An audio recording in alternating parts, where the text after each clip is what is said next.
change is a really difficult thing for many people. You see memes about it. People will agree.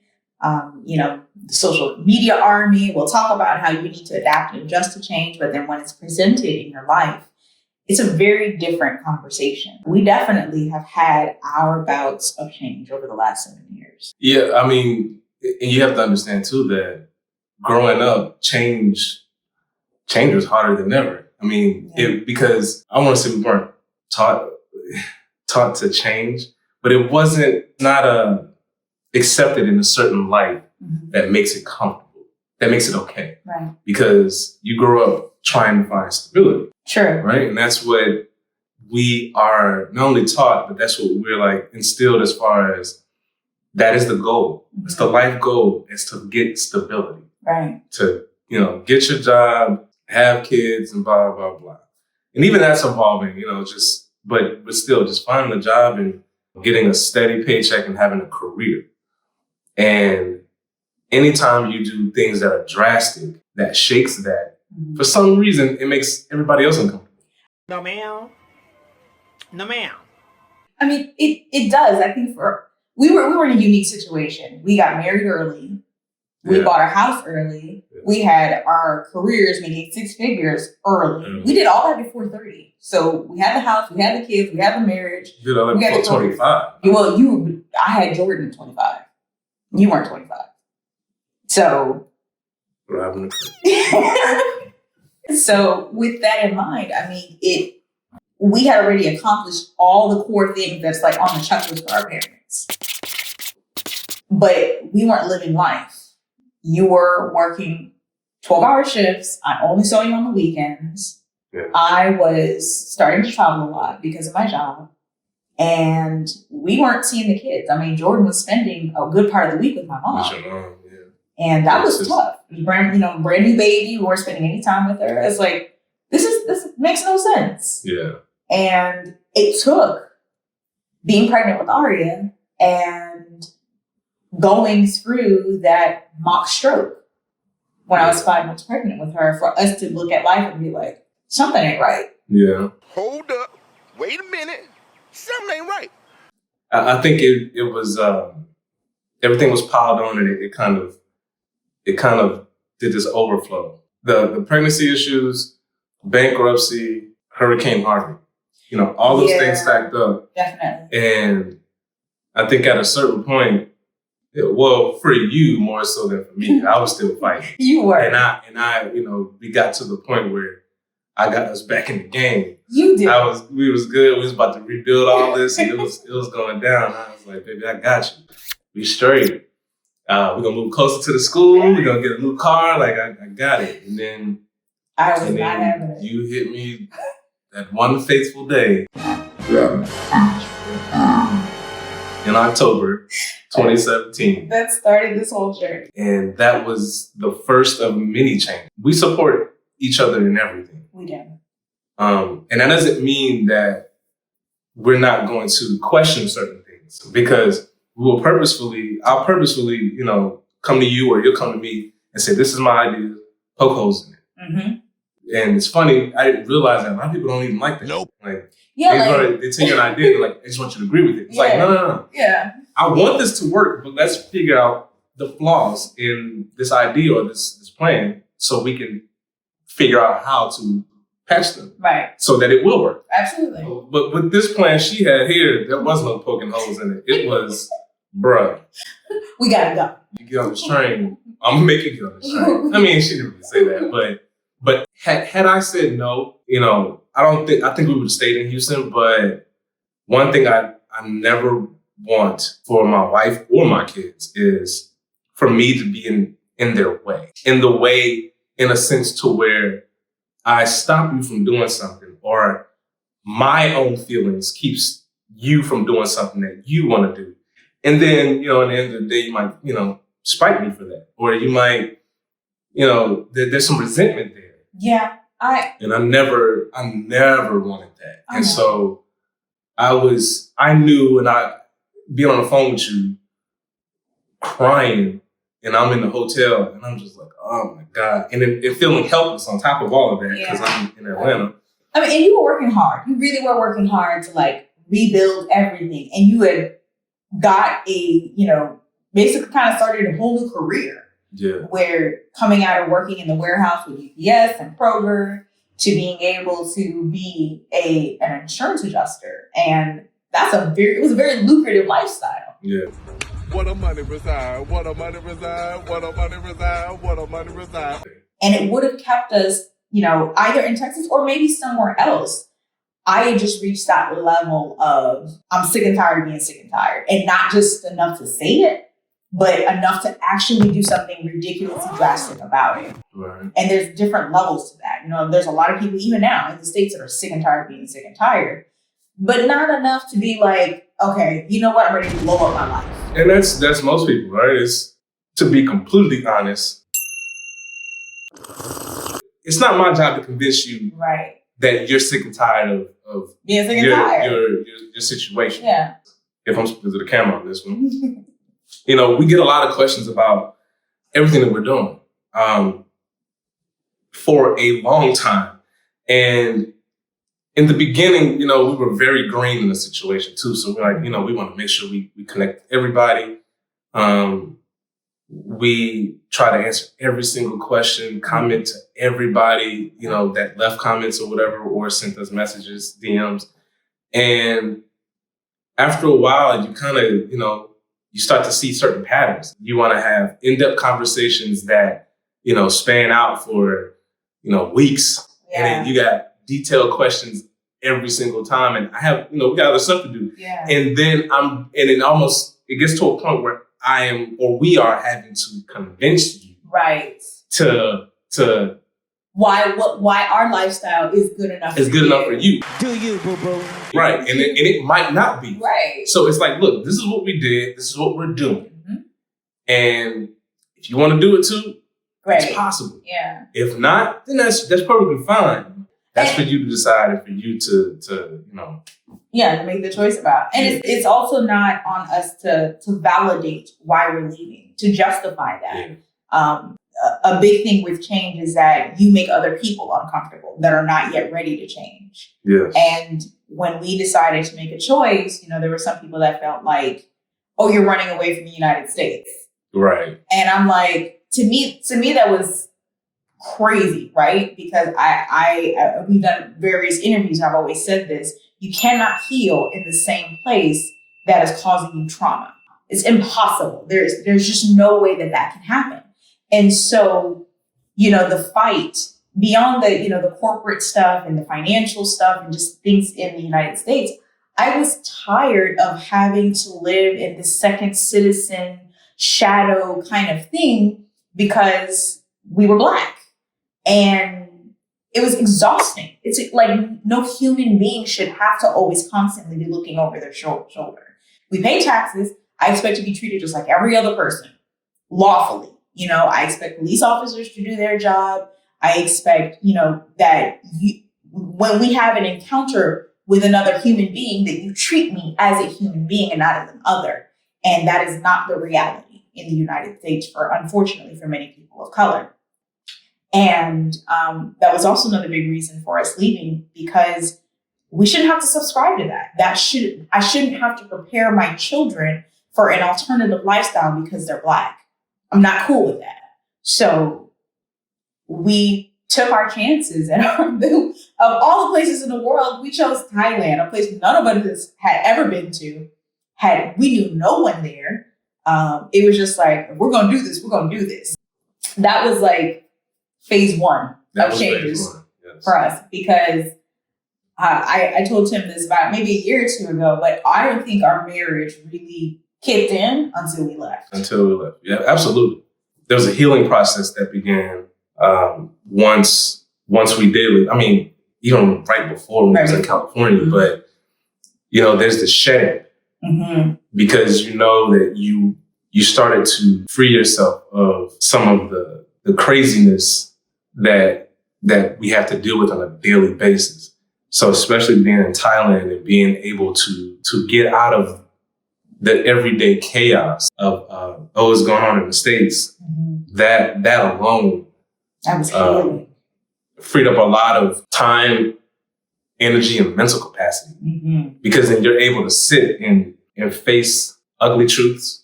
You're able to face things about yourself that you didn't know, things you didn't understand, and things you just knew but you maybe haven't addressed. Right. So it becomes this, at least it's supposed to, it becomes this bubble of shedding and rebuilding. Mm-hmm. And I truly believe, or I know that once we decided to leave, that's what started that. And that's what made, it definitely made our marriage a lot stronger. So much. It put us through, it put us through different tests. So there were things, you know, it wasn't like the issue stopped, but there were some newer issues faced, but we had the mental capacity and we had the time to actually address and deal with them. Yeah. But this in the States, you know, we're working our butts off, and you know, so much gets lost, you know, between working and going taking kids to school. Like, you know, you don't get to talk as much. Like we talk more in our lives, in our marriage than ever before. Exactly. Once we decide to leave. Yeah, exactly. That became an everyday thing. Yeah. Probably in 2017 of having coffee in the morning and having these conversations. Fast forward, here we are in 2021. You know, we thought we would have been in Thailand for at least 2 years. So with this topic being about fluidity, that's a perfect example. Everywhere we've stayed, our mindset was, we'll be here about 2 to 3 years. Then while we were getting ready to leave Thailand, we were like, okay, we're going to go to Portugal. And then it was like, well, no, let's go here. We probably changed like 3 different places. Yeah. And then settled on Mexico. Yeah. We get to Mexico and we're like, well, we'll be here for about 2, 3 years. Like, amazing community. 5 max. Right. We're there for 6 months. COVID is what happened. Right. So now, mind you, Mexico was great. And a lot of our Thailand family kind of migrated there as well. But COVID hit. And with COVID hitting, for some reason, it made it easy for us to get to Portugal. We did some crazy things that most people would just not be willing to do to get. So I keep a long story short.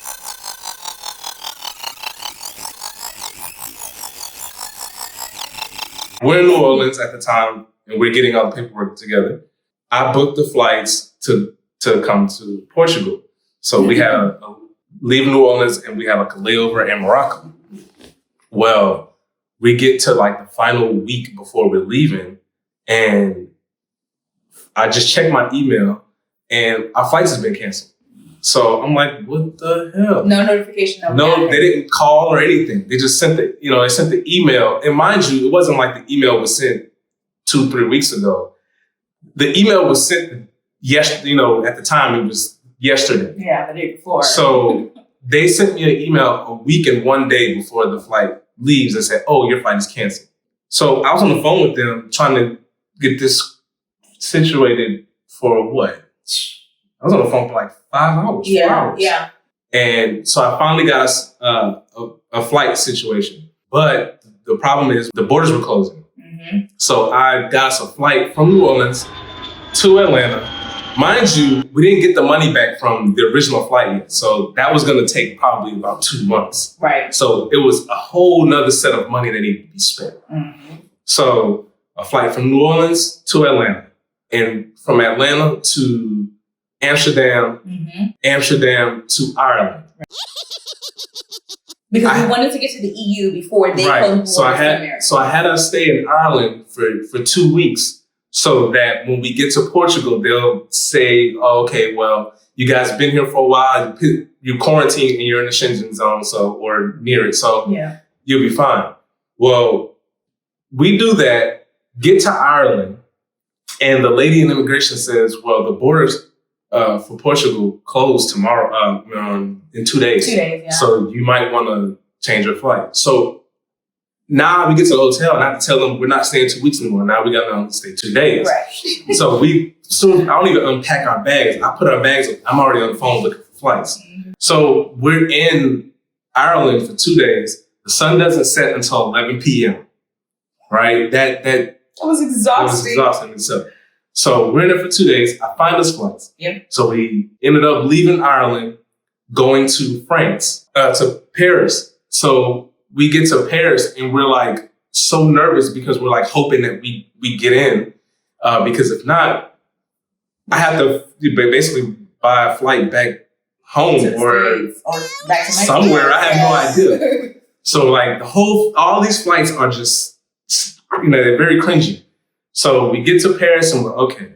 And that was very chaotic. So we get there and the guy looks at our stuff and they start speaking French and she understood what he was saying. So okay, whatever. So the guy was like, they've been here, they've been in Europe technically for, last couple of days. So all right, let them in. Yeah. Mind you, there's other American families coming from the States. Right. And coming from like London that got denied. Access denied. Yeah. So we're like, okay, we got past that part. But now we're thinking, okay, now we still got to get into Portugal. And we should preface some of this by saying our paperwork was already in the works to get our residency here in Portugal. So it wasn't like we were just coming in as like casual tourists. We had already been working with an agency here. We had put in our stuff, gotten our FBI documents and all the things that were required. So we had already received, some connection about being here in Portugal. We weren't just tourists. So we get to Portugal and we're trying to get our story straight for their immigration, blah, blah, blah. Normally you go through immigration first and then the baggage claim. Mm-hmm. So we get here and the baggage claim is first. So we're like, okay. And then we're heading out and it's just, the terminal and the pickup and the cab. So I'm like, and not realizing that once you hit France, you're in the Schengen zone. So in the Schengen zone, which is basically most of the European Union. European Union. Yeah. So when you get into one, you have access to all. Right. So I didn't think that us getting stamped in Paris puts us in. So we were like, oh my God, the colors were brighter. The air tasted, had a taste to it. It was weird. It was like, we made it, but that 48 hours, 72 hours was horrendous, but we had to be fluid. We had to be prepared for it. And everything. Yeah, our finances had to be right. My God. The kids were amazing. And that was the thing, yeah. The kids were amazing. But that was another thing too, is being fluid in finances. We had money we were talking about at that time getting more Bitcoin. Yeah. At that time, Bitcoin was at like 8,000, 7,000. Oh, and I think we genuinely could have gotten almost a full Bitcoin, at that time, which on top of what we already had, I think we could have gotten a full Bitcoin, if you want to be honest. Yeah. I think we could have got a full Bitcoin. Bitcoin's at 32 right now. Right. And at one point, it hit 60 almost. 32K. So it was either that or make sure we have enough money in case for whatever the case is. Right. So luckily we didn't. Luckily we stayed fluid, liquid enough for anything because borders were shutting down fast. Yeah. But that speaks to one, staying fluid, obviously, and two, we knew we didn't want to stay in the States too much longer. Right. And when it comes to this lifestyle, when it comes to you truly being sick and tired of being sick and tired, I'm going to do whatever it takes to get where I need to be. Absolutely. So we were in the States long enough, which probably 2 months. Yeah, it was 2 months. And it was like, look, we got to go. Yeah. Like, I love my family. It was good seeing y'all, but deuce. Yeah. So whatever it took, money being spent, stress, flights, all of that, that's what it took. Yeah. And it lined up perfectly for us. It did. It's truly a mindset journey as well. Heck yeah. Because that's a huge risk to take. And I can tell you that most won't take that risk. Especially not with kids. Especially not with kids. And our kids have gotten to the point where they love to travel. So even during COVID, there's especially both of them is like, look, man, I'm ready to get on this plane. Already started planning trips to France already. They're like, look, can we go on a train? Can we go somewhere like Paris, Germany, somewhere? I can't. It was a harrowing journey for sure. Not for the faint of heart. And for a long time, it's something that I personally didn't want to share because I just didn't want to hear what people had to say about it, frankly. And now, again, that's part of us reaching our point in our life where I don't care what other people think. This is our life. This is part of our story. When you think of entrepreneurs who have done crazy things to achieve the things that they achieve, you only look back at the success part. Yeah. You don't look at all the crazy, decisions they had to make to achieve the success that you admire. And so for us to now be residents of Portugal, to be able to live this lifestyle, to be able to have this sense of peace, is just been worth every single crazy decision. Yes. It really, really has been. Closing this out, like, comment, subscribe. Let us know what you think. If there's certain topics you want us to talk about, please let us know. Follow us on Facebook, Instagram, and YouTube at Wonderless Family Life. Yep. Thanks for tuning in. See you next week.